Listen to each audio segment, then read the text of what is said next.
Bonjour à tous, je m'appelle Jean-Marc Joubert, je suis chercheur CNRS à l'Institut de chimie des matériaux Paris-Est. Et donc aujourd'hui, je vais vous parler calcul thermodynamique, thermocalque, modélisation par la méthode CALFAD. Donc il y a un cours qui va être divisé en deux parties, avant la pause café et après la pause café. La première partie, c'est vraiment l'introduction, c'est les bases fondamentales un peu de la technique CALFAD. Et la deuxième partie, elle va être plus appliquée au HEA,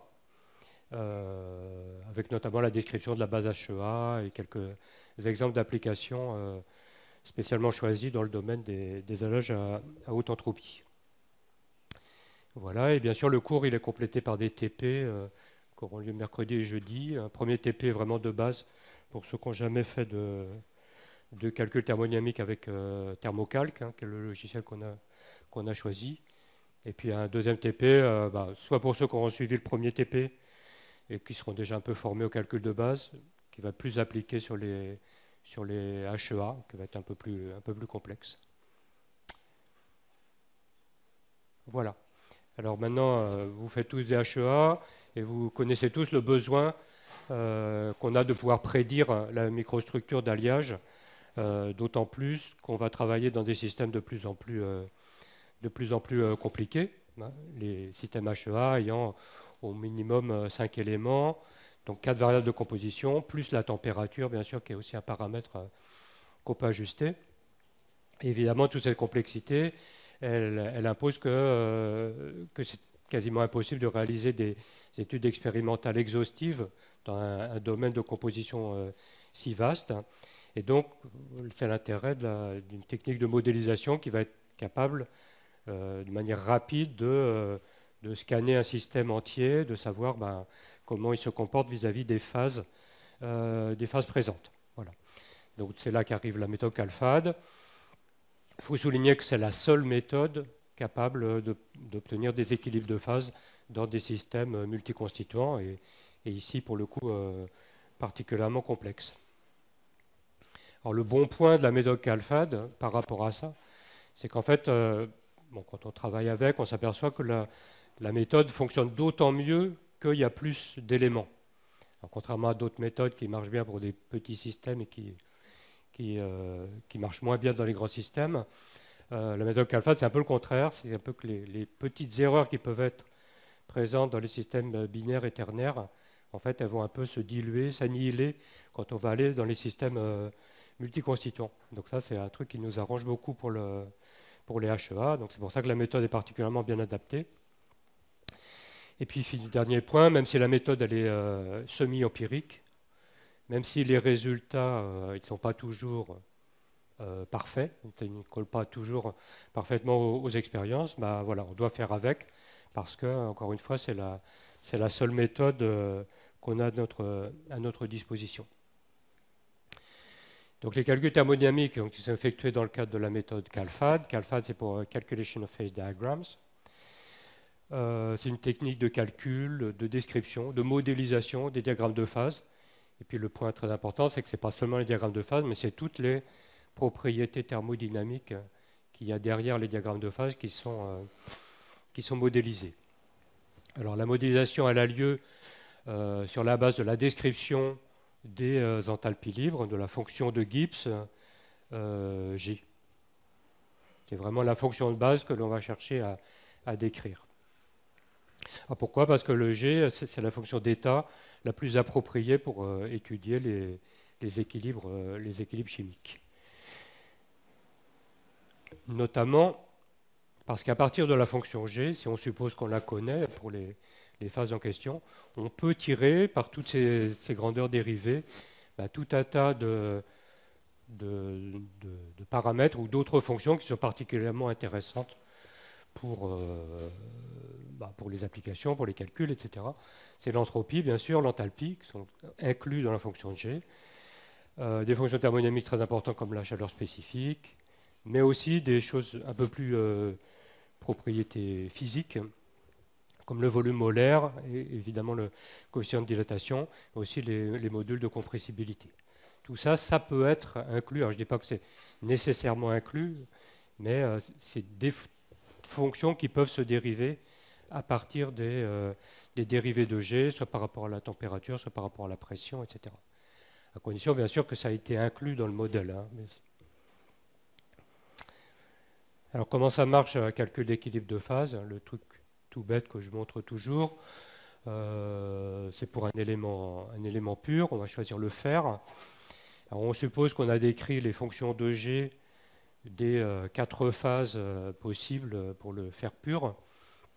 La phase liquide et puis les 3 phases des structures simples cubiques centrées, cubiques à phase centrée hexagonale, et qu'on a représenté en fonction de la seule variable dont on dispose, qu'on peut faire varier, c'est la température.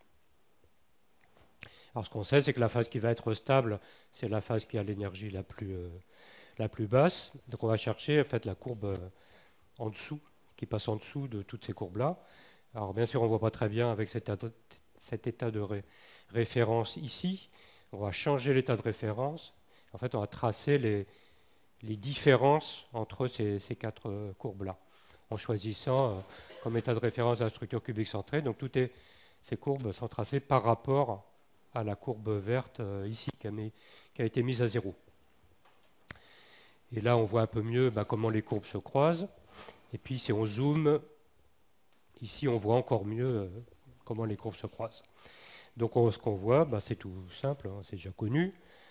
C'est que la courbe la plus basse, dans le domaine basse température, c'est la structure cubique centrée.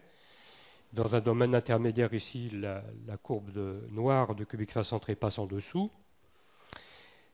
Et pour de nouveau repasser au-dessus de la courbe cubique centrée ici, qui va être la phase stable, avant que la phase liquide soit stable à partir de cette température-là. Donc on retrouve le diagramme de phase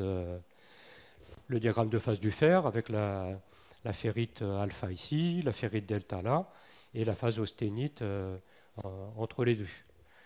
Voilà. Jusque-là, on n'a pas appris grand-chose sur le fer. On a juste reproduit ce qu'on connaît. Mais il y a quand même une petite chose additionnelle que je dois mentionner, c'est que non seulement sur ce type de graphe, non seulement on voit quelle phase est stable, donc ça c'est évident d'après la courbe la plus basse, mais aussi on a accès à la métastabilité, dans le sens que si une phase n'est pas stable, on voit si elle est loin d'être stable ou pas. C'est le cas par exemple de la phase austénitique ici. On voit qu'elle est bien stable dans tout ce domaine de température, mais on voit que la différence d'énergie entre la courbe du cubique centré et du cubique à phase centrée, elle est très faible. Voilà. Et ça explique comment, quand on va passer dans des systèmes binaires, par exemple le chrome-fer, il va suffire d'un tout petit peu de chrome pour que la phase BCC soit stabilisée dans tout le domaine de température, donc que cette courbe noire repasse en dessous. Donc ça, c'est un premier point important, c'est l'accès à la métastabilité des phases, c'est-à-dire aux différences énergétiques entre les phases stables ou non stables. Voilà. Le deuxième point important, et je le ressoulignerai après, c'est que dans la méthode CALFAD, vous voyez que les phases elles sont décrites non seulement dans le domaine où elles sont stables, mais aussi dans le domaine où les phases ne sont pas stables. Vous voyez sur ce diagramme-là, la phase liquide, par exemple, qui est stable qu'à partir de 2500 degrés, elle est décrite, y compris jusqu'à température ambiante, où évidemment, elle est très très loin d'apparaître. Donc ça, c'est l'idée, c'est d'avoir, alors, je ne dis pas que c'est juste cette valeur-là, parce qu'évidemment, elles sont établies d'après des suppositions, des extrapolations, etc. Mais on a quand même une description des phases qui nous permet, à chaque température, très loin du domaine de stabilité, d'avoir une évaluation de l'énergie de chacune des phases, même si elles sont très loin d'être stables. Alors ce qu'on a là en fonction de la température, on l'aura aussi en fonction de la composition tout à l'heure, c'est ce qu'on voit là. Donc on passe à un système binaire maintenant. Donc là, le tracé, il n'est plus fonction de la température, mais il est fonction de la composition entre des éléments A à gauche et B à droite, pour lequel on a tracé, on a deux phases deux phases en présence, la phase 1 et 2, bleu et rouge, et on a tracé, en fonction de la composition, à une température donnée, qui est fixée, les énergies de Gibbs des deux phases.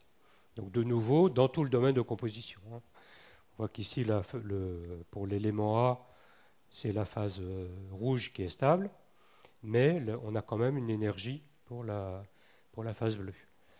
Et c'est le fait d'avoir cette extension mathématique des deux phases dans la description dans tout le domaine de composition qui va nous permettre de calculer l'équilibre entre phases avec cette règle de la tangente commune, hein, qui est très, très important.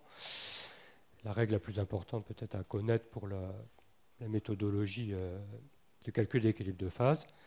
L'idée, c'est de tracer une tangente commune aux deux courbes qui va nous permettre d'obtenir l'état d'équilibre entre les deux phases. Je ne sais pas si... Ouais. Qu'est-ce qui se passe quand on traverse tout le diagramme de phase de A à B? C'est qu'au départ, la phase rouge, elle est stable. Ici, la phase bleue, elle est stable dans ce domaine de composition. Et entre les deux, on peut avoir un domaine biphasé avec en équilibre ces deux compositions qui sont là. Alors, cette tangente, elle correspond bien à un état d'équilibre minimum. Hein. C'est toujours l'idée d'avoir une courbe pour le système qui passe en dessous de toutes les autres. Chaque fois que je pose des questions aux étudiants, à part ces deux courbes, ils me disent, il y a beaucoup qui disent que la phase rouge, elle est stable jusque-là, et la phase bleue, elle est stable à partir de là jusque-là. Donc, ils prennent comme référence le point de croisement entre les courbes. Alors, ça part d'une bonne intention, mais ce n'est pas juste, parce que les étudiants oublient que, comme on est dans un système binaire, la variance est supérieure à ce qu'on avait tout à l'heure, et qu'on a le droit de décomposer en deux phases différentes. C'est possible d'avoir deux phases. Et à partir du moment où c'est possible d'avoir deux phases, c'est possible de tracer cette courbe-là. Et à ce moment-là, l'énergie, cette tangente-là vous représente l'énergie globale du système, une composition donnée. Cette composition-là, avec l'énergie, avec un mélange de ça et de ça, c'est plus bas que l'énergie qu'on aurait ici. Donc l'idée, c'est d'avoir une enveloppe convexe qui va passer en dessous de toutes les courbes. Là. Voilà. Alors mathématiquement, c'est assez simple de déterminer cette tangente, de déterminer l'équilibre de phase. Alors, ce qu'on peut faire à une température, on peut le faire bien sûr à une autre température, parce qu'évidemment, les courbes de Gibbs, ça dépend de la température. Et tout ça va changer. À toute température, on peut obtenir l'équilibre. Donc, c'est ce qu'on revoit là, avec un autre système. On voit ici que la phase solide, elle est stable dans tout le domaine de composition. Avec une petite particularité, c'est que comme on a un changement de concavité sur la phase solide, on peut avoir une tangente interne à la même phase, ici, ce qu'on appelle une lacune de miscibilité, qui va vous donner cette conode ici, cette ligne d'équilibre entre les deux. Donc on a un point du diagramme de phase à une température donnée, et à une température plus haute, la phase liquide a été stabilisée, et là on peut tracer deux tangentes, rien n'empêche d'avoir deux tangentes dans le système. Un premier équilibre ici entre solide et liquide, un deuxième entre liquide et solide ici, ce qui vous donne les deux lignes d'équilibre ici. Le reste étant des domaines monophases. Hein. Ici, par exemple, il n'y a que du liquide dans toute cette zone-là. Bon, la conclusion de ça, c'est que si vous connaissez les courbes de Gibbs,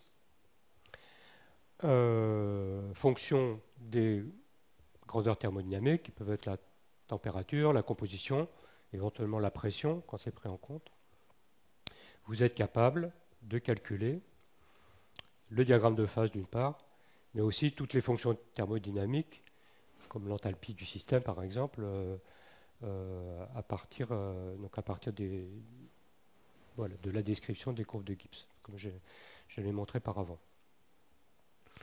Donc tout est contenu dans les courbes de Gibbs. Alors ce qu'on a vu ici pour des courbes, donc pour des solutions pour lesquelles l'énergie de Gibbs était définie dans tout le domaine de composition. Ça reste valide pour des composés qui n'auront pas de domaine d'existence, dont la composition se résume à une seule composition, donc ils n'existeront qu'en un point du diagramme de phase. Et ça, les gens qui font des calculs d'IFT connaissent bien ce genre de représentation. On peut obtenir l'état d'équilibre du système, donc en traçant l'enveloppe convexe. Mais cette enveloppe convexe qu'on trace entre des points ici, c'est la même chose que j'ai tracé avant entre des courbes avec la tangente. Cette ligne bleue ici, c'est l'équivalent de ce que j'avais comme tangente tout à l'heure. Et après, bien sûr, on peut combiner les deux, c'est-à-dire on peut combiner des solutions et des composés. L'idée étant toujours de trouver une courbe bleue qui va passer en dessous des énergies de tout le reste, que ce soit des courbes, etc. Donc là aussi, bien sûr, on peut tracer le diagramme de phase, qui est tout simple, ici, avec ici l'élément A en équilibre avec le composé 1, ici le composé 1 en équilibre avec le composé 5, le 5 avec l'élément B. Voilà. Et puis là, on a des composés qui ne vont pas, dont les énergies sont telles qu'elles ne vont pas apparaître dans le diagramme de phase, au moins à cette température-là. Donc ils sont métastables.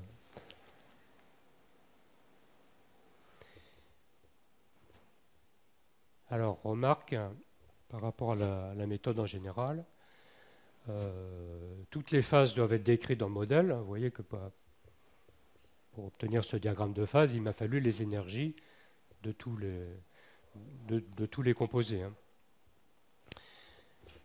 Donc, quand on parle du côté prédictif de la méthode CALPHAD, il ne faut pas oublier que la méthode n'est pas capable de vous prédire des nouvelles phases, des nouvelles structures que vous n'auriez pas inclus dans le modèle précédemment. Donc, il y a des prédictions possibles sur les équilibres de phases, mais il n'y a pas de prédiction de phase nouvelle dans un système. Bon, deuxième remarque, j'ai déjà fait, mais au maximum, on décrit les phases dans tout le domaine de composition. Donc les fonctions de Gibbs sont des variables de composition, température et pression. Et dans la mesure du possible, on cherche à décrire les phases dans un domaine le plus grand possible, en température, en composition, etc. Même dans les domaines où les phases n'existent pas. Et ça, c'est nécessaire de manière à pouvoir calculer les équilibres. Et ça donne accès, bien sûr, à la métastabilité, qui est une grandeur relativement importante. Voilà. Alors, qu'est-ce qu'on a? On a d'un côté l'espace des énergies de Gibbs, de l'autre côté l'espace du diagramme de phase, qui est un peu plus la réalité, si vous voulez, les choses qui sont accessibles expérimentalement. Donc ce qu'on a vu jusqu'à maintenant, c'est qu'à partir des courbes de Gibbs, on était capable de calculer le diagramme de phase et les propriétés thermo, l'équilibre. Voilà. Alors dans la vraie vie, évidemment, les courbes de Gibbs, on ne les a pas. Ça ne vient pas naturellement. On n'a pas de description de ça. C'est difficile à mesurer, d'une part, et puis c'est encore plus difficile à mesurer dans le domaine de métastabilité, etc. Donc dans la vraie vie, ce qu'on a, c'est plutôt ça. C'est ce qu'on sait mesurer facilement, c'est des équilibres entre phases, c'est faire des mesures thermodynamiques, comme par exemple les enthalpies de mélange dans la phase liquide, les enthalpies de formation des composés, des activités, des choses comme ça. Voilà, donc ce qu'on a, c'est pas la version calculée des diagrammes, c'est plutôt des données expérimentales sur les systèmes, au départ, au début de l'histoire.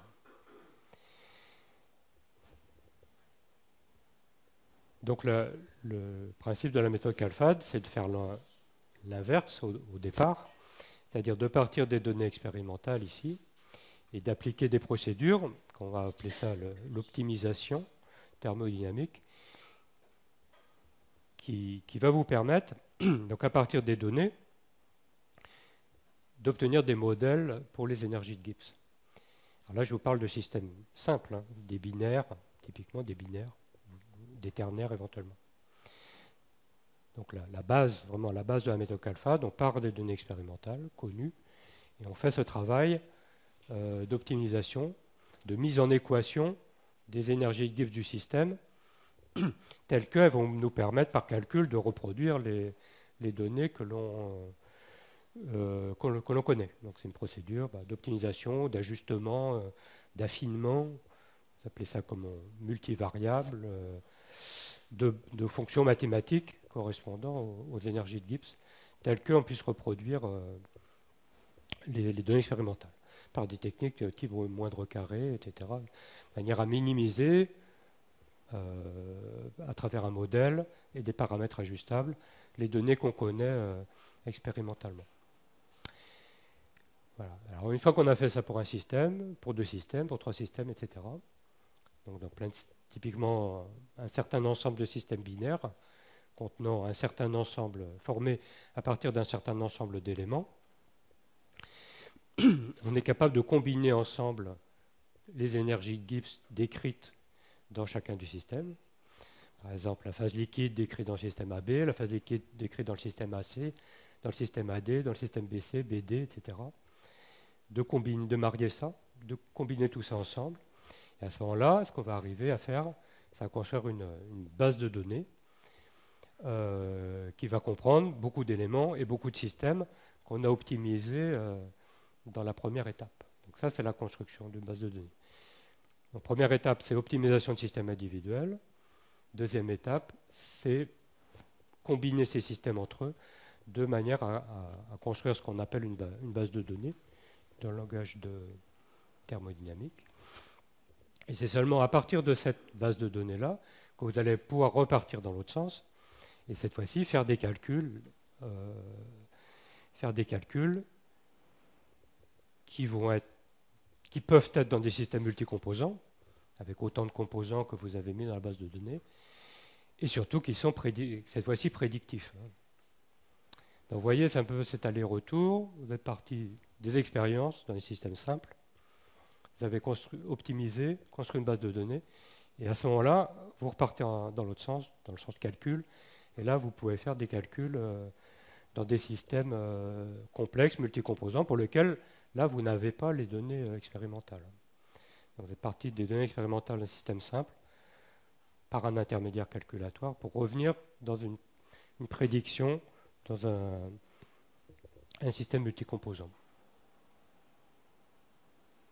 Voilà. Donc, on va revenir maintenant sur la première étape, l'étape d'optimisation, de manière à comprendre un peu quels sont les modèles permettant de décrire les fonctions de Gibbs. Donc les fonctions de Gibbs, ces belles courbes là que je vous ai montrées tout à l'heure, elles vont être décrites avec des équations. Ces équations sont paramétrées, ont des paramètres ajustables qui vont être déterminés donc, par ajustement de moindre carré, de façon à décrire au mieux les données expérimentales.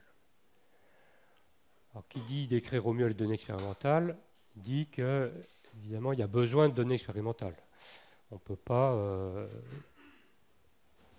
deviner ou imaginer les fonctions de Gibbs dans un système pour lequel on n'aurait pas des données expérimentales. Ça, c'est fondamental parce que, d'une part, on a besoin de données expérimentales et c'est dans ce sens que la méthode elle est semi-empirique. Hein. On part du monde réel, on part des données. Et on a besoin de données qui soient précises et justes. C'est-à-dire qu'une optimisation faite sur des données fausses ou entachées d'erreurs ou mal interprétées, etc., va vous conduire à une modélisation qui va ne pas valoir le coup. Hein. Donc la qualité de la description dépend énormément de la qualité des données primaires sur les systèmes qui vont être considérés. Donc ça c'est le truc qu'il ne faut pas qu'il ne faut pas oublier quand on va utiliser après les bases de données pour faire des calculs prédictifs.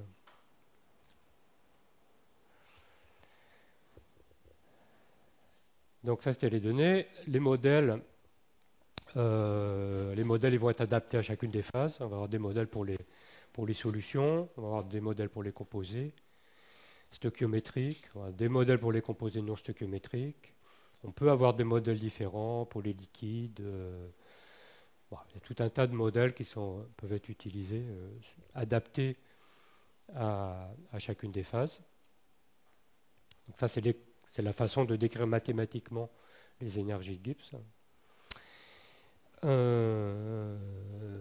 Donc ça, c'est la première chose qu'on doit faire quand on fait une optimisation. Le deuxième truc, c'est de faire une analyse critique des données expérimentales existantes, c'est-à-dire qu'on doit faire un très gros travail de revue bibliographique sur le système que vous voulez optimiser. Donc, ce qui impose de remonter souvent très très loin dans la biblio.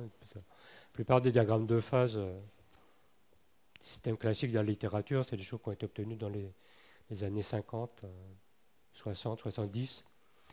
Relativement peu depuis. Et voilà, avec les problèmes que ça pose sur la justesse des fois des données, des interprétations. Bon, bref, il faut faire donc une analyse, donc non seulement une revue biblio complète, exhaustive sur le système que vous voulez modéliser, mais aussi une analyse critique, c'est-à-dire qu'entre les différentes versions du diagramme, les différentes publications, les contradictions qui peuvent exister dans la littérature, il va falloir choisir, et ce n'est pas toujours évident. Donc des fois, l'expérience peut vous guider, et puis d'autres fois, vous ne savez pas trop entre deux auteurs qu'on peut reporter, je ne sais pas, une température de fusion ou une température d'invariant différente. Ce n'est pas forcément facile de savoir lequel a raison, sachant qu'il peut y avoir plusieurs centaines de degrés, des fois de différence entre plusieurs mesures. Il faut savoir faire un choix et des fois on ne fait pas le bon choix. C'est-à-dire qu'on a dit voilà, c'est un tel qui avait raison, puis en fait c'était l'autre, ou alors aucun des deux. Ça vous fait ressentir qu'on est toujours un peu dans l'incertitude, qu'il n'y a rien d'établi complètement sur la majorité des systèmes, même binaires, qu'on aura traités dans la littérature. Alors les données qu'on retient dans le cadre de l'optimisation thermodynamique, c'est bien sûr toutes les données liées au diagramme de phase, les positions des invariants, les lignes d'équilibre entre phases, avec les compositions des phases en équilibre, évidemment les points de solvus, liquidus, solidus, etc. Donc ça, c'est bien évident. Et ce qui est aussi évident, c'est que non seulement en parallèle des données diagrammes de phase, on a aussi besoin des données qu'on appelle données thermodynamiques, c'est-à-dire c'est des données qui ne sont pas apparentes sur le diagramme de phase, mais qui en constituent le fondement, qui sont derrière un peu le diagramme de phase. Ça sera là-dedans toutes les données d'activité, de potentiel chimique, toutes les données enthalpiques, enthalpie de formation, enthalpie de mélange, enthalpie de transformation de phase, etc.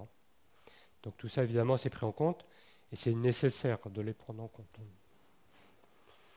Quelques données physiques peuvent être prises en compte aussi, notamment la chaleur spécifique, ça c'est assez évident.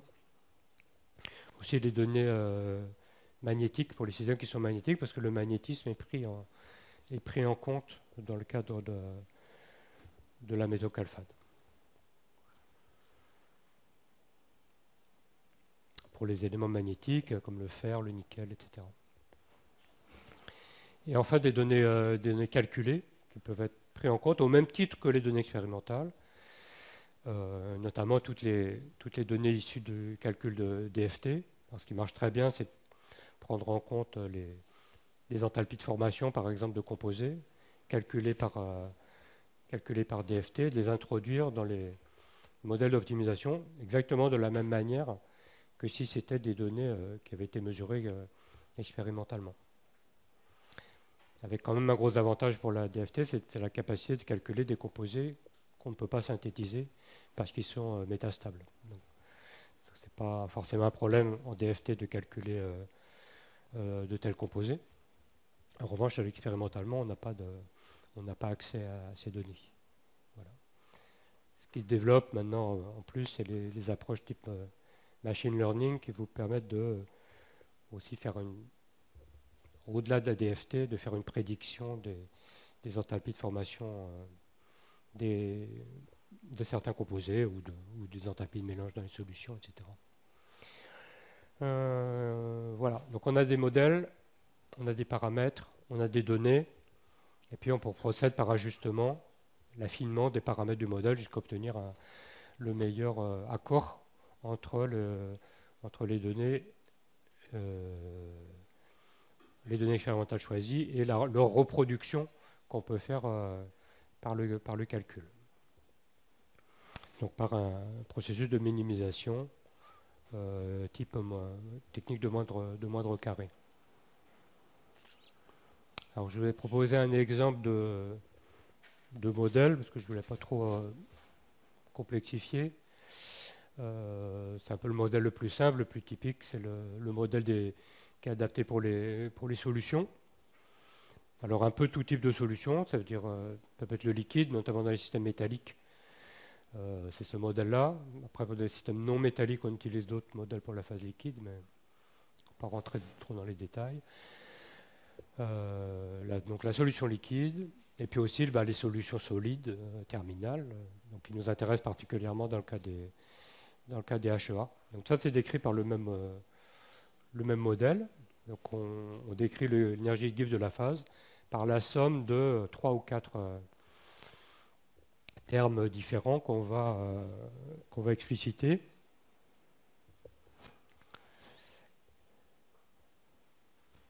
Donc le premier, c'est ce qu'on va appeler l'énergie de Gibbs de référence, qui est une simple combinaison pondérée par la composition de votre solution en éléments XA et XB, des énergies de Gibbs de l'élément A et de l'élément B. Donc c'est une simple combinaison linéaire pondérée par la composition des énergies de Gibbs des deux éléments purs. Le truc quand même qui n'est pas si simple, c'est que ça c'est pour la phase phi considérée, à la température considérée. C'est là où on a besoin de l'énergie de Gibbs des deux éléments purs dans la phase phi à la température dont on a, enfin qu'on veut traiter, ou à toute température. Sachant que la phase, l'élément B, il n'est pas forcément stable dans la phase phi.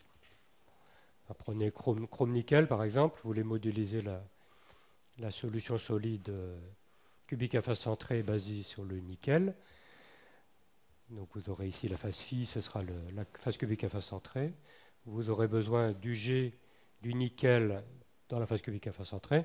Vous aurez aussi besoin du G, du chrome dans la phase cubique à phase centrée, qui n'existe pas. Personne n'a vu le chrome en cubique à phase centrée. Et donc vous avez besoin quand même d'une estimation de ce chrome cubique à phase centrée, métastable, de manière à pouvoir calculer l'énergie de Gibbs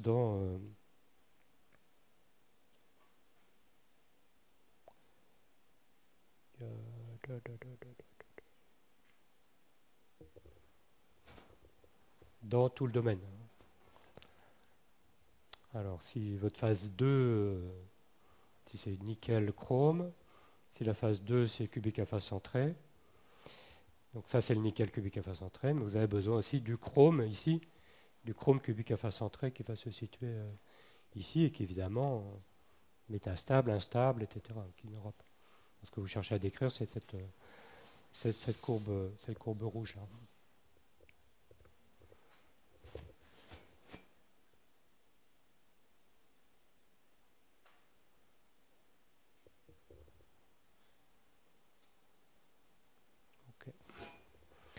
Donc ce premier terme, bon, c'est tout simple, c'est un simple mélange mécanique des éléments purs dans la phase considérée.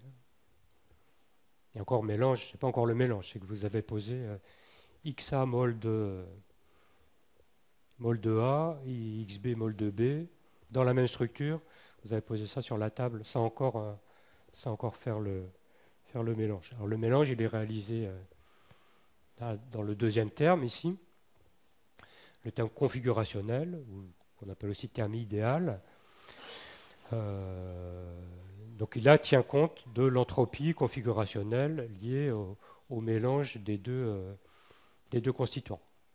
Donc ça, c'est bien connu, ça vient de l'équation de Boltzmann. C'est évidemment ce terme-là qui nous intéresse tellement dans les HEA, puisque c'est ce terme-là qui va contribuer à entre guillemets, la stabilité des phases liées à l'entropie de configuration. Donc il va être d'autant plus négatif qu'on va être proche d'une solution équiatomique. Cette fonction-là va être minimum. Et plus on va avoir d'éléments, bien sûr, puisque les termes x log de x se rajoutent les uns aux autres. Okay, donc c'est le TS, hein, enfin moins TS. L'entropie, c'est moins R x log de x, somme des x log de x. Et pour avoir le G correspondant, c'est moins T fois l'entropie configurationnelle.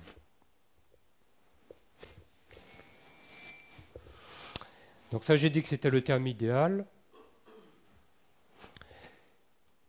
dans le sens où c'est le seul terme, avec le premier, les deux premiers, vont être les seuls termes à intervenir dans le cas où on va avoir une solution idéale, c'est-à-dire une solution sans interaction. Alors évidemment, ce n'est pas toujours le cas. Et les interactions entre éléments, ce qu'on représentait ici, interactions attractives ou répulsives entre les éléments, ils vont être décrits à travers le troisième terme ici, qu'on va appeler le terme d'excès. Donc il va vous reproduire toute la non-idéalité du système considéré. Ce terme-là, il est décrit sous forme polynomiale, avec un polynôme en fonction de la composition ici, une somme de termes avec une expansion polynomiale donc basée sur cette variable-là, avec une somme selon i, la valeur de i, etc. Multiplié par le x à xb ici. Donc c'est ces termes-là qu'on va chercher à ajuster et qu'on va décrire de la manière suivante. Donc ces termes d'interaction vont être décrits avec une composante indépendante de la température et une composante dépendante de la température, correspondant aux termes enthalpiques et anthropiques liés au mélange. Donc typiquement, si vous avez fait une solution et vous avez une chaleur de mélange à former la solution, il va être décrit à travers ce terme de mélange. Chaleurs de mélange qui sont soit mesurables, soit éventuellement calculables, parce qu'on a des techniques, au moins pour les phases solides, capables d'estimer les chaleurs de mélange dans les solutions, ou optimisables dans le cadre d'une optimisation globale du système. Donc il n'y a pas forcément besoin d'avoir les grandeurs de mélange pour toutes les solutions présentes dans votre système, parce que dans le cadre de l'optimisation, c'est tout qui va être modélisé simultanément. Toutes les données de diagrammes et thermaux vont être optimisées à travers un même modèle. Ce que j'ai souligné en rouge ici, c'est les paramètres ajustables de mon modèle. Vous voyez qu'il n'y en a pas tant que ça, parce que tout le reste ici, c'est défini. Les éléments purs, on suppose qu'ils sont définis.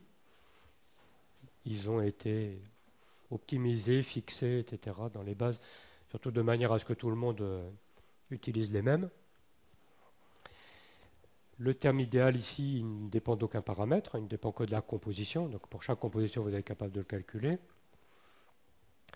Donc le seul terme variable de mon modèle, ils sont à travers ces grandeurs d'excès, d'interaction ou de mélange. C'est un peu synonyme. Voilà. Et à ça se rajoute, dans le cas où j'ai une solution magnétique, un terme lié au magnétisme qui est décrit ici, qui éventuellement comprend des paramètres ajustables aussi. Si on veut pouvoir décrire par exemple le moment magnétique ou la température de Curie, comment elle change dans une solution solide. J'insiste pas trop sur la contribution magnétique. Alors en pratique, avec un vrai exemple, dans ces systèmes molybdène-nickel, donc c'est pour vous faire voir un peu réaliser voilà, sur un système moyennement complexe, c'est-à-dire avec binaire, avec quelques composés intermétalliques. Il est un peu typique ce système parce que j'ai 3 composés intermétalliques, 2 qui sont stoichiométriques ici, donc les composés lignes, et puis un qui est non stoichiométrique ici, c'est la phase delta dans le système molybdène-nickel. Ça vous montre typiquement la quantité de données qu'on peut avoir sur un système quand on fait toute la littérature. Vous voyez, ça c'est typique, c'est des données des années 60, 70, jusqu'à 80, puis après plus rien. Enfin, quasiment plus rien après. Ça c'est très fréquent ça. Et tous les systèmes, typiquement, systèmes avec lesquels vous travaillez, des métaux de transition relativement classiques, sans aller chercher des métaux rares ou particuliers. Ça. Voilà, vous faites la biblio, vous allez tomber là-dessus. Des données anciennes. Alors, ça ne veut pas dire qu'elles sont mauvaises, mais elles sont anciennes. Notamment, il peut y avoir des solvus ici bien déterminés, mais souvent il n'y a pas d'analyse. C'est par métallographie, par exemple, qu'on a déterminé le solvus ici. Parce qu'il n'y avait pas de microsonde électronique à cette époque-là, ou d'EDS, etc. On ne pouvait pas mesurer précisément les compositions des phases. Donc souvent c'était par métallographie, c'est-à-dire qu'on faisait plusieurs alliages ici, et on voyait, à partir de là, on avait précipitation de cette phase-là. Donc on traçait une ligne de solvus entre deux alliages, avec évidemment une précision qui n'était pas ce qu'on peut obtenir aujourd'hui avec des analyses type microsonde. Donc voilà, on a des données diagrammes de phase, des données liquidus, bien sûr. C'est pareil, le liquidus, on a de la chance d'en avoir, mais évidemment, on n'a rien ici, parce que c'est molybdène, on est à presque à 3000 K, et là, personne n'est capable d'aller mesurer le liquidus ici. Vous voyez à la fois la quantité de données, mais aussi leur limitation. Et en température, c'est pareil. Autant dire qu'en dessous de 1000 K, c'est même pas la peine de chercher à atteindre l'équilibre. Donc toutes ces données, il n'y en a pas. Voire ici, on a des données qui n'ont pas été prises en compte parce qu'on considère qu'on n'était pas à l'équilibre sur ces points-là et que le vrai solvus thermodynamique, il doit passer comme ça. Donc on est limité par le bas, puis on est limité par le haut. Ce qui ne fait pas un si gros intervalle pour déterminer les termes en T en fonction de la température de notre modèle. Donc voilà, ça c'est typiquement les données d'équilibre de phase. Puis mesure thermodynamique, on peut avoir des mesures de CP, ça peut être mesuré. Et puis des données enthalpiques qui sont représentées ici pour toutes les phases des systèmes. Alors là, on avait relativement de la chance parce qu'on avait un peu de tout. On avait de l'ADFT pour les 3 phases intermétalliques, pour les phases stoichiométriques et pour la phase delta, qui sont reportées ici, suivant les couleurs. C'est une couleur par phase. Et puis voilà. Même des données d'enthalpie de mélange dans le liquide qui était ici, qui est assez rare, mais on en avait pour le système ici. Et puis des données des mesures d'activité aussi. Donc voilà, tout ça est mis ensemble. quand on fait l'optimisation, je vais peut-être pas insister là-dessus, mais j'ai qu'un seul modèle. Hein. Enfin, j'ai un modèle pour chacune des phases. Hein. Donc ici, 6 phases différentes. Donc j'ai voilà, c'est plus ou moins 6 phases décrites comme ça, avec des paramètres. Et donc, quand je fais l'optimisation, bah, je fais. Alors, il y a des étapes, on ne va pas tout lancer d'un coup, mais bon. Mais à la fin, du moins, on ajuste tout globalement, tout ensemble. C'est-à-dire tous les points expérimentaux, tous les points qui sont sur ce slide sont optimisés séparément, enfin tous ensemble, avec bien sûr un poids attribué pour chaque mesure. Donc ça c'est lié à la méthode des moindres carrés. Alors, tout le jeu est de régler un peu les poids sur chacune des données pour avoir une description qui vous semble correcte à la fin. Avec beaucoup de libre arbitre de la part de la personne qui va faire l'optimisation, parce qu'elle doit choisir. Parce qu'évidemment, on n'arrive jamais à passer par tous les points, donc voilà, il faut choisir que, par exemple, ces points ici, voilà, on choisit qu'on peut passer par là, parce que si on essaye de bien les décrire, c'est quelque chose qui va être moins bien décrit par ailleurs, évidemment. Il y a de la compensation à faire, quoi. Donc il y a un grand choix de la personne qui va faire l'optimisation. Déjà, de sélectionner les données, de les traiter, et puis au cours de l'optimisation même, de savoir quelles données on souhaite traiter mieux que d'autres, parce qu'on a plus confiance, parce que ces données-là, on veut particulièrement bien les décrire, comme, je sais pas, on a pu mettre un point important ici pour très bien décrire ce solvus-là, alors que là, par exemple, comme j'ai dit tout à l'heure, on trouve que ce n'est pas très grave de ne pas passer par ces points-là. Et puis avec des choix différents qui peuvent être faits suivant la personne qui optimise.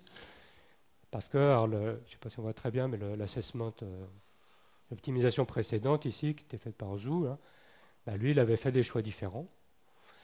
Il décrivait mieux, ici, le solvus là. En revanche, il y a d'autres choses qui décrivaient moins bien. Vous voyez que la position de l'invariant ici, qui n'a sans doute pas été mesurée, elle était très très différente. L'invariant, il passe ici, alors que moi je l'ai mis là. Il avait des phases supplémentaires. Il y avait une phase ici, une autre là. Il y avait 2 phases en plus qui n'ont pas été retenues dans mon modèle, parce que c'est moi, enfin c'est mon étudiant. Hein. D'ailleurs qu'il n'est pas indiqué, mais la référence n'est pas indiquée. Voilà. C'est mon étudiant, c'est publié en 2017. On a montré, alors je ne vais pas rentrer dans les détails, mais que ces 2 phases, soit elles n'existaient pas, soit qu'elles étaient métastables, etc. On avait des bons arguments contre l'existence de ces phases-là. Voilà, typiquement une optimisation, avec une description des enthalpies assez correcte, hein, la phase delta notamment, ici, avec des données calculables initiaux, probablement pour ces trucs-là. Vous voyez que, contrairement à ce que j'ai dit tout à l'heure, donc les 3 phases de solution, elles sont décrites dans tout le domaine de composition. Mais la phase delta, non, parce c'est une phase interétalique, non stoichiométrique, en plus très très complexe. Donc elle, on a choisi de la décrire que dans un domaine limité de composition. Bien sûr, qui comprend le domaine réel d'existence ici. Mais voilà, c'était correspondant à des compositions ordonnées de notre modèle. Voilà, je crois que j'ai fait un peu le tour sur ces systèmes. Et puis ici, j'ai les paramètres. Aussi pour vous faire rendre compte, typiquement du rapport entre le nombre de données ici que j'avais, le nombre de points expérimentaux, et le nombre de paramètres que j'ai ajustés. Alors, j'ai pu recompter, je crois qu'il y a 17 paramètres différents. On essaye en général de limiter le nombre de paramètres, parce que, évidemment, plus vous mettez de paramètres dans le modèle, mieux vous allez décrire les données, mais après, le sens des paramètres... donc, il faut rester un ratio à peu près raisonnable entre le nombre de paramètres et le nombre d'expériences. Moi, ma technique, c'est de limiter au maximum. Par exemple, phase cubique centrée. Alors, cubique centrée, on ne peut pas optimiser grand-chose parce que elle est que là, la phase cubique centrée. Hein. Donc, on n'a que des points de solvus. Alors, ce qu'on a, bien sûr, c'est la phase cubique centrée, c'est la rouge. On a les points sur les solutions.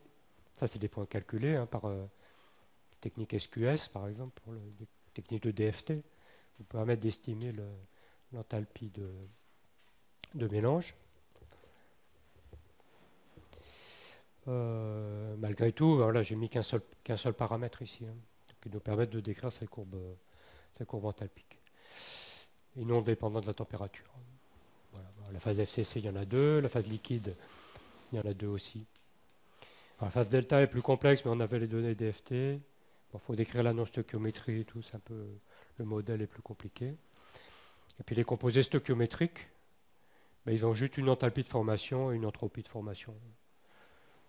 L'enthalpie basée sur les calculs DFT aussi, et l'entropie, elle est juste fixée par le point de décomposition ici. Elle est ajustée sur le point de décomposition.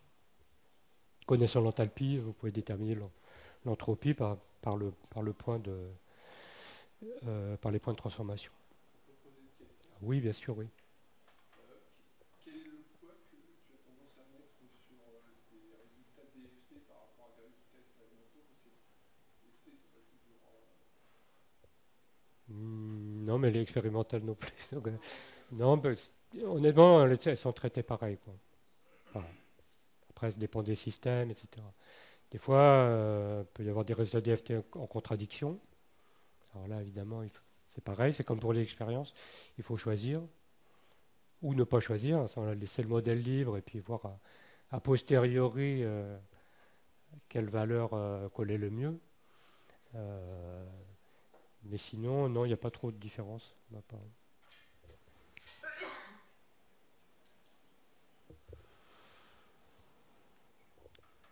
Alors, donc ça, voilà, un système simple, binaire. Ça, on le répète bien sûr pour plein de systèmes. Alors, ce qu'on peut faire sur les binaires, on peut le faire sur les ternaires aussi. Puis après, on arrive à la construction des bases de données. Alors qu'il a un travail complexe aussi. Il faut agglomérer tous les systèmes qu'on a déterminés. Les rendre compatibles les uns avec les autres, c'est-à-dire que dans la même phase, dans des systèmes différents, doivent être décrits de la même manière, avec les mêmes modèles, etc. Parce qu'on doit réunir les phases ensemble. Par exemple, toutes les solutions solides, elles sont décrites avec un même modèle. C'est-à-dire que la phase FCC du molybdène-nickel, elle doit être cumulée avec la phase FCC du nickel-chrome qu'on a vu tout à l'heure, etc. Donc les solutions solides, voilà, il y a un même modèle. La phase liquide, évidemment, il n'y a qu'un liquide, hein, il n'y a qu'une phase liquide. Et puis les phases intermétalliques qui sont communes à plusieurs systèmes aussi, elles doivent être décrites de la même façon. Si vous avez la phase sigma dans un système, dans chrome-cobalt, elle doit avoir le même modèle que la phase sigma dans chrome-fer. C'est la même phase. Et elles doivent pouvoir s'étendre dans les systèmes multicomposants de manière même à pouvoir se rejoindre. Donc, d'avoir un modèle unique pour faire cette phase sigma, fonction de toutes les compositions possibles des éléments pouvant y entrer dans la phase.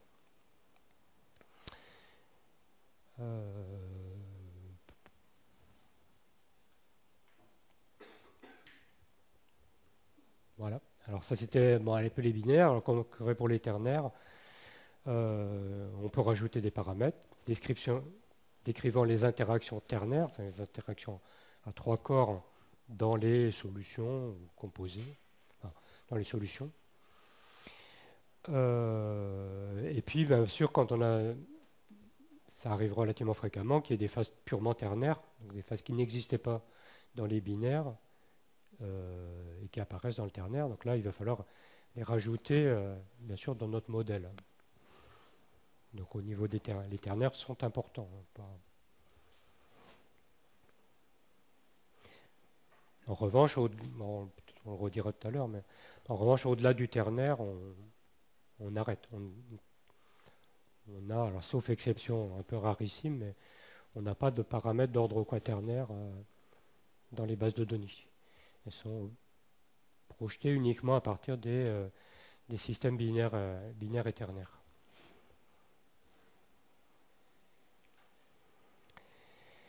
Et base de données.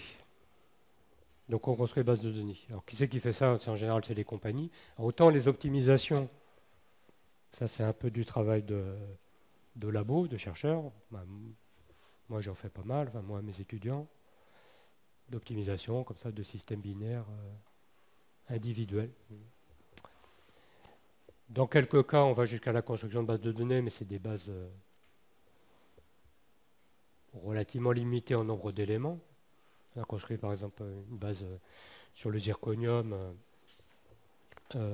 avec un étudiant, mais c'est même deux thèses, un travail de deux thèses pour avoir une base à 7 éléments sur le zirconium pour les applications du gainage du combustible nucléaire.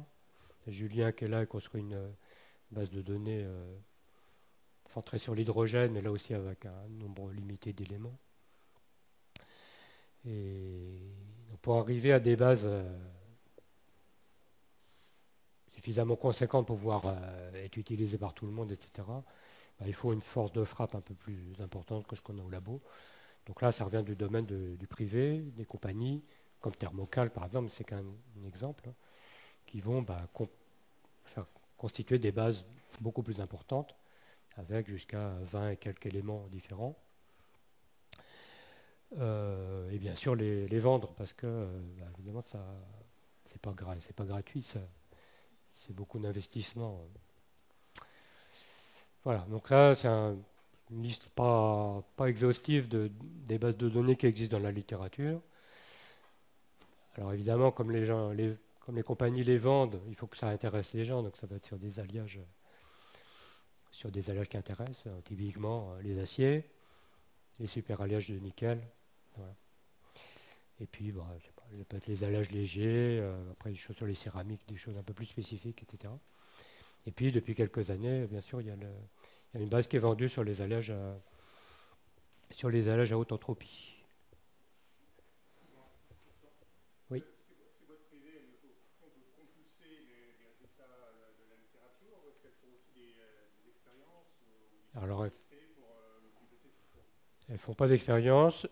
Chez Thermocal, je sais qu'ils font des calculs DFT. Donc, notamment, la base à l'âge à haute entropie, elle a été pas mal alimentée par des calculs DFT, que soit ils ont fait eux, soit qu'ils ont obtenus sous contrat, avec des labos, mais pas d'expérience eux-mêmes.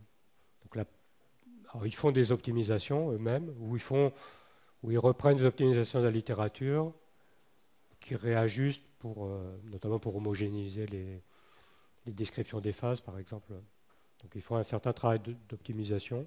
Puis des systèmes qui n'ont pas été optimisés, ils peuvent les optimiser. Mais le plus gros travail, c'est de combiner les systèmes entre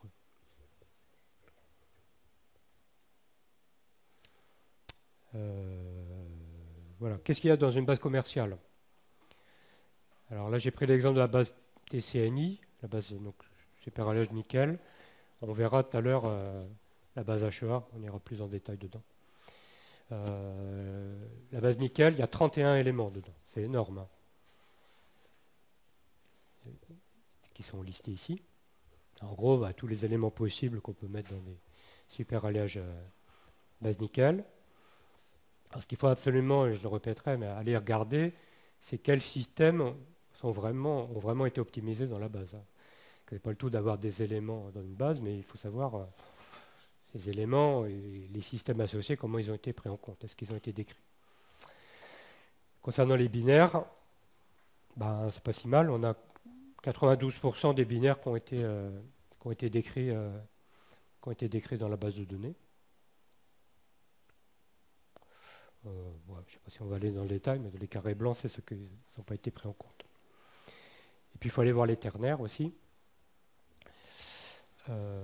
Concernant les ternaires, là c'est beaucoup moins enthousiasmant, c'est que il y a seulement 10% des ternaires qui ont été optimisés, entre guillemets, dans la base de données, mais vous avez la liste.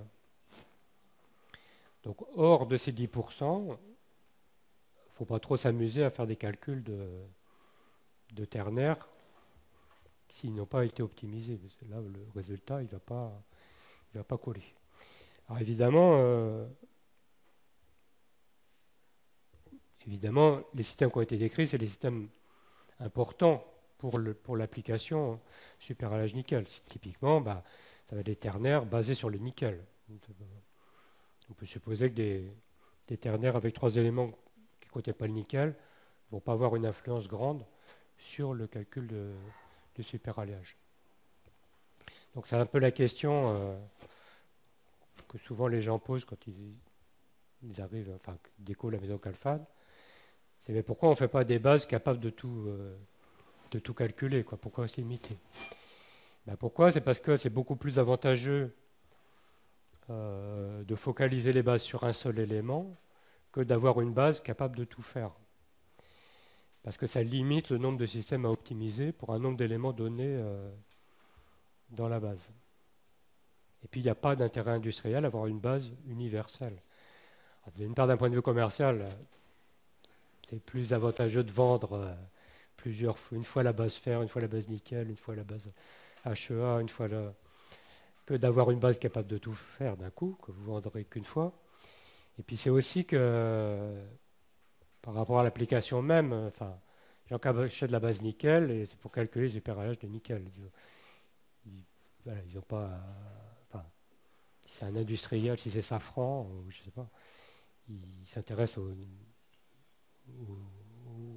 superalliage nickel, ils ne veulent pas calculer des aciers avec. C'est pas... Et puis c'est aussi par rapport au travail que ça donne. On a vu qu'il y avait 431 systèmes ternaires, donc qui représentent 10% de la totalité des possibles.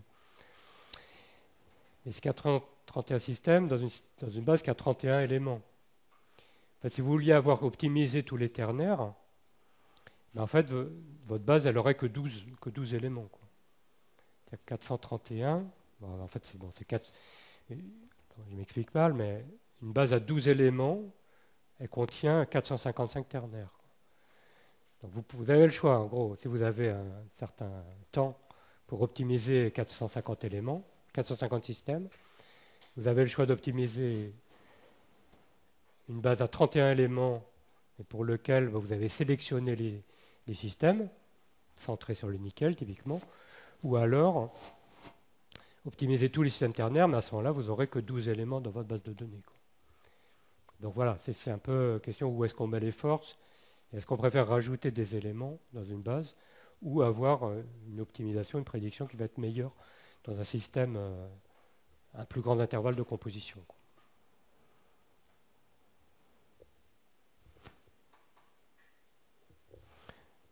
Ok, un autre point relativement important, je vais montrer, c'est ça qui est dans la base de données. Hein. C'est la liste des paramètres ici. Là. Donc quand on dit base de données, ce n'est pas des bases de données. C'est d'une base de paramètres. Hein.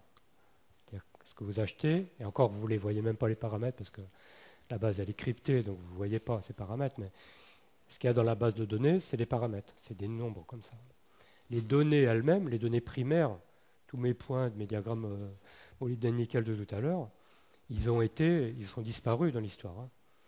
Ils ont été digérés par les modèles. Hein, donc il faut se méfier avec ce terme base de données. Hein. Voilà.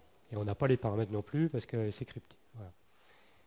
Un lien ici avec un site qui vous répertorie des bases de données gratuites, alors des petites bases de données, typiquement des optimisations qui ont été faites dans la littérature. Quand on publie, par exemple dans Calfad, le journal Calfad, on donne en général son fichier d'optimisation. Donc là, les gens ils peuvent refaire les calculs avec. Et donc il y a une petite base de données ici qui regroupe un peu tous les liens vers les systèmes qui sont disponibles dans la littérature.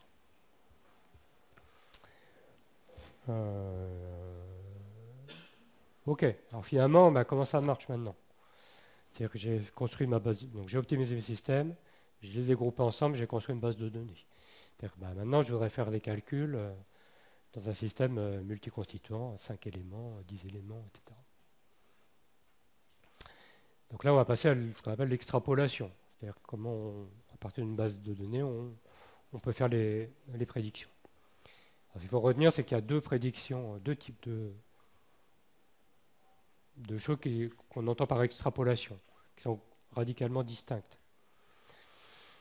La première, c'est la possibilité de prédire les propriétés thermodynamiques d'une phase multiconstituée, donc à plusieurs éléments, à partir des propriétés de la même phase dans tous les sous-systèmes. Typiquement, ma phase FCC quinaire, cobalt, chrome, manganèse, fer, nickel, là, mon alliage de Cantor, comment je peux prédire les propriétés thermodynamiques de cette phase à partir de la phase FCC dans tous les sous-systèmes binaires, par exemple, cobalt-chrome, chrome-fer, chrome-nickel, etc. Ça, c'est le premier truc. C'est important, bien sûr. Et ça, je produis les données thermo d'une phase. Puis après, ce que je veux aussi, c'est être capable de calculer les équilibres entre phases. Ça, c'est le deuxième truc. C'est comment je peux calculer, prédire les équilibres entre des phases différentes. Ici, même phase, ici, entre phases différentes, à partir des sous-systèmes de nouveaux constitutifs de mon système complexe. Donc il y a deux choses, ces deux trucs-là. Une fois que j'ai ces deux-là, c'est bon, je peux faire mes prédictions. Ok, j'explicite maintenant. Alors le premier, ici, le premier truc. Donc ma phase, alors ici j'ai pris un exemple binaire vers ternaire. Imaginez ma phase FCC dans un système ternaire où j'ai des phases FCC sur les bordures binaires. Puis je veux savoir quelle est l'énergie de Gibbs de ma phase FCC ternaire ici, à un point donné du système. Et ça, j'en ai besoin pour faire mes calculs après. Sachant que je n'ai fait que l'optimisation des trois binaires. Est-ce que je suis capable de prédire dans le ternaire l'énergie de Gibbs à ce point-là? Alors, oui ou non. Enfin, il y a un modèle qui est utilisé. Les équations sont données là, mais c'est tout bête. C'est qu'on va dire, en première approximation, que l'énergie de Gibbs de la phase donnée à ce point-là, ça peut être la phase liquide, ça peut être la phase FCC, c'est une combinaison linéaire des énergies de Gibbs des trois solutions binaires prises à ces trois compositions-là en abattant les hauteurs. Donc je connais cette valeur-là, l'énergie de Gibbs de la phase à cette composition-là, je connais celle-là, je connais celle-là, je combine les trois, proportionnellement bien sûr à la position du truc. Et voilà, donc c'est le truc tout bête. Ça s'appelle Moudjanou. Extrapolation Moudjanou. Alors, souvent ça marche, des fois ça ne marche pas, et si ça ne marche pas, c'est toujours possible de rajouter un terme correctif, qui en général est quand même plus petit que le terme principal. Donc ça, c'est ce qu'on fait quand on optimise la ternaire. On part de la base des binaires, et éventuellement, il faut rajouter des trucs. Et par contre, quand on va faire la même opération du ternaire vers le quaternaire, en combinant trois ternaires, là, on ne rajoute plus de termes. On considère que c'est juste. Ok, c'était le premier truc.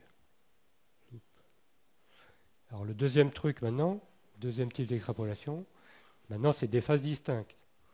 C'est-à-dire j'ai optimisé mes trois systèmes binaires.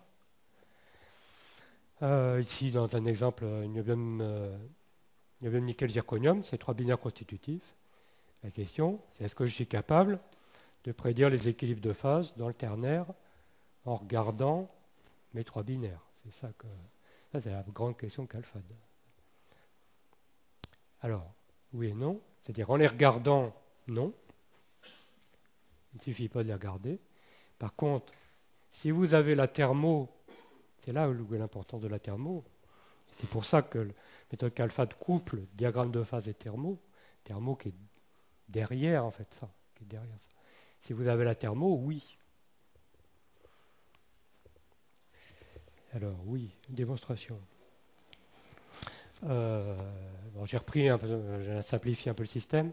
Il s'appelle ABC maintenant. Je suppose que j'ai un système simple, j'ai les trois diagrammes, j'ai décomposé ici. Est-ce que je suis capable, donc là tu as la question, de prédire mes équilibres entre phases entre les quatre composés là. Ben oui, parce que c'est le même principe que tout à l'heure, c'est cette espèce d'enveloppe convexe. Si j'ai une énergie de Gibbs de chacun des composés, oui, parce que je peux faire cette méthode de la tangente commune, mais alors cette fois-ci à 3 dimensions, en traçant l'enveloppe convexe, vous connaissez tous, vous la facette, vous connaissez ça, vous la coupez en deux, ben c'est ça, voilà. C'est la courbe des énergies de Gibbs à 3 dimensions, mais en fait, voilà, je vais joindre mes points de manière à obtenir le minimum d'énergie, et ça va vous donner les équilibres entre phases. Alors c'est ce qui est fait ici, et puis ce que je voulais faire là, parce qu'avant j'avais un dessin, mais les étudiants ne comprenaient jamais. Voilà, c'est ça. Et alors là, j'ai fait bricoler un truc cet été. Avant, j'ai besoin d'aide. Alors, attends. Il faut que je revienne là. Alors, j'ai besoin d'aide pour le troisième côté du triangle. Je vais le tenir là. Donc ça, c'est le noir, c'est mon triangle de Gibbs. Alors, on va faire comme ça. Il faut le retourner. Je crois que c'est ça, comme ça. Donc, vous voyez mon triangle de composition en noir. Et mes trucs de couleur, là, ça représente l'énergie de Gibbs. Alors, c'est pas ça. Comme ça. Je suis perdu.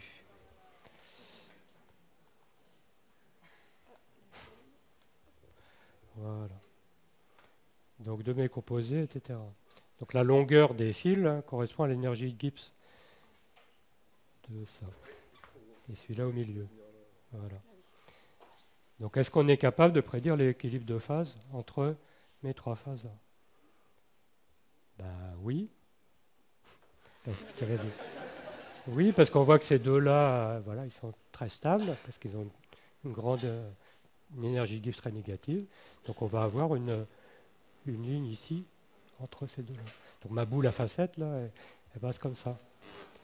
Donc j'ai l'équilibre là, j'ai l'équilibre entre ces deux-là, j'ai l'équilibre entre celui-là et celui-là, ils sont dans le binaire, etc. Donc vous voyez mes triangles ici de conjonction, on appelle ça les triangles d'équilibre dans le ternaire, ils vont être un là et un ici. Là. Donc voilà, c'est comme ça, c'est le truc bête, mais c'est comme ça que ça marche. Donc c'est l'extension de ma règle, merci. L'extension de ma règle de la tangente commune à trois dimensions. Hein. Voilà. Donc je suis capable, c'est ça la conclusion, c'est connaissant les énergies Gibbs des binaires, je suis capable de prédire les équilibres entre phases dans le ternaire. Mais sinon, en regardant juste les diagrammes, je ne pouvais pas savoir.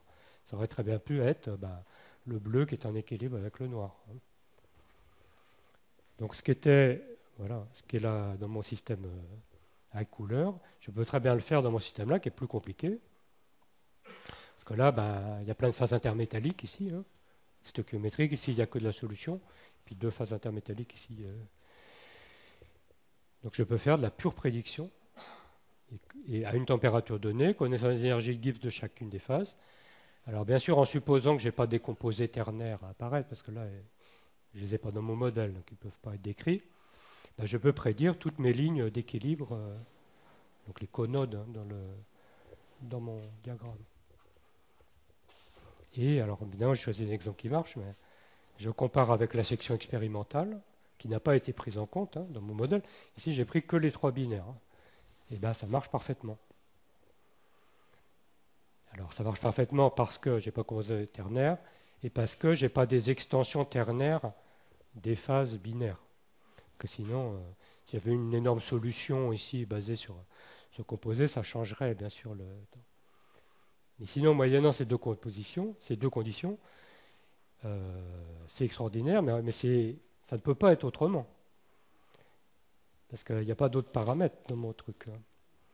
Donc si mes optimisations des trois systèmes constitutifs est juste, c'est-à-dire que j'ai bien une bonne estimation des énergies Gibbs de mes composés, je ne peux pas obtenir autre chose que la bonne truc. Ou alors il y a quelqu'un qui s'est trompé, soit dans les mesures, soit dans l'optimisation.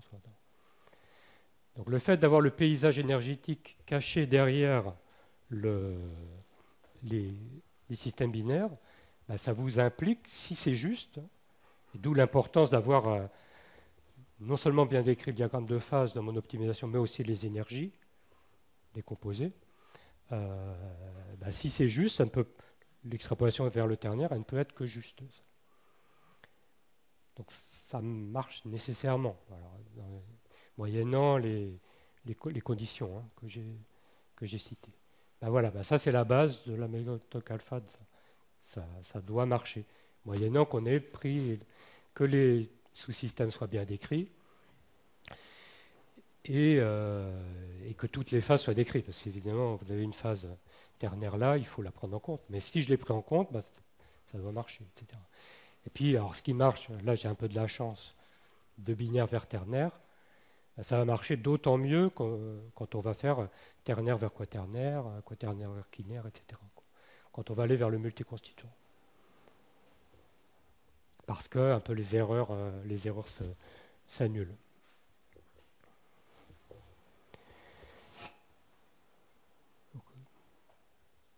Alors parce qu'il n'y a pas les composés purement quaternaires, ça existe très rarement. Et puis les interactions quaternaires qui ne sont pas prises en compte, elles sont très faibles, qui ne seraient pas prises en compte par une combinaison des interactions ternaires. Ça pour les solutions.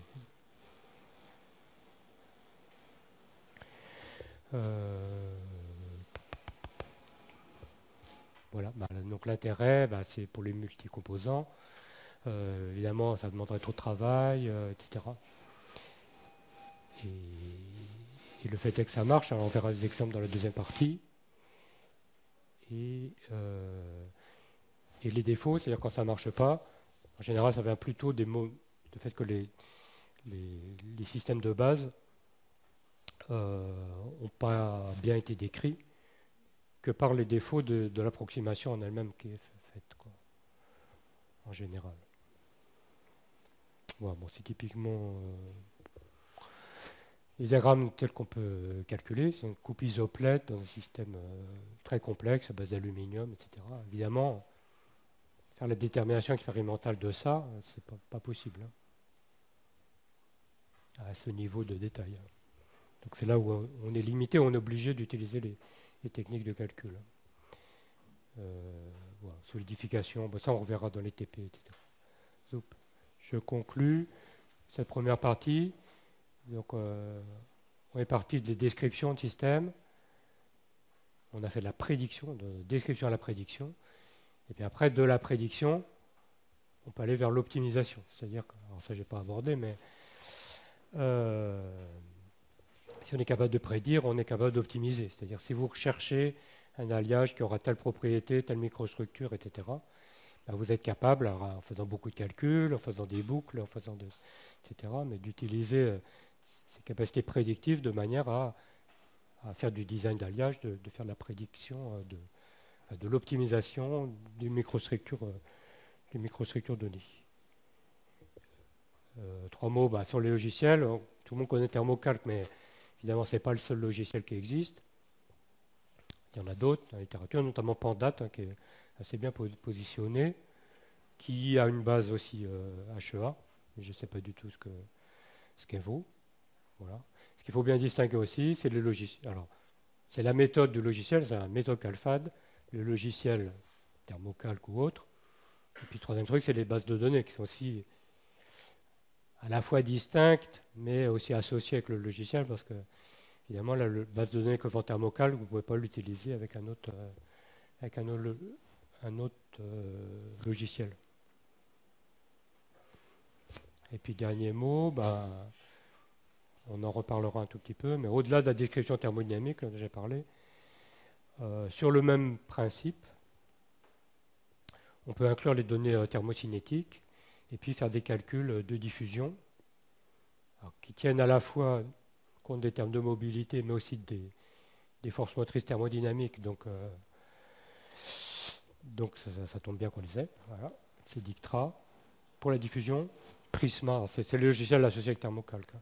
Pour Prisma pour la précipitation, qui vous permet de modéliser les phénomènes de précipitation dans les alliages, etc.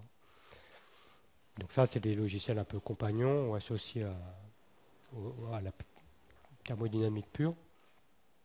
Et puis l'autre chose, c'est les propriétés autres que thermodynamiques qui sont maintenant prévues dans les programmes, mais ça se développe de plus en plus, qui vous sont listés ici, avec notamment une tentative d'essayer de commencer avec des modèles, bien sûr, qui valent ce qu'ils valent, mais de commencer à prédire les propriétés un peu fonctionnelles des alliages, étant donné leur microstructure et leur composition, genre module d'élasticité, dureté. Alors les volumes, ça fait longtemps qu'ils sont inclus, les volumes et l'expansion thermique. Et puis les propriétés, c'est pareil avec des modèles associés, mais physiques, genre conductivité thermique, résistivité électrique, etc. Il y a de plus en plus de petits modules qui se rajoutent. Ça, on doit féliciter, je sais pas, les compagnies logicielles parce que ils développent quand même leur truc vers les propriétés d'usage des matériaux. Voilà. J'ai terminé pour la première partie. Je crois qu'on peut faire la pause. Super. On reprend à 11h.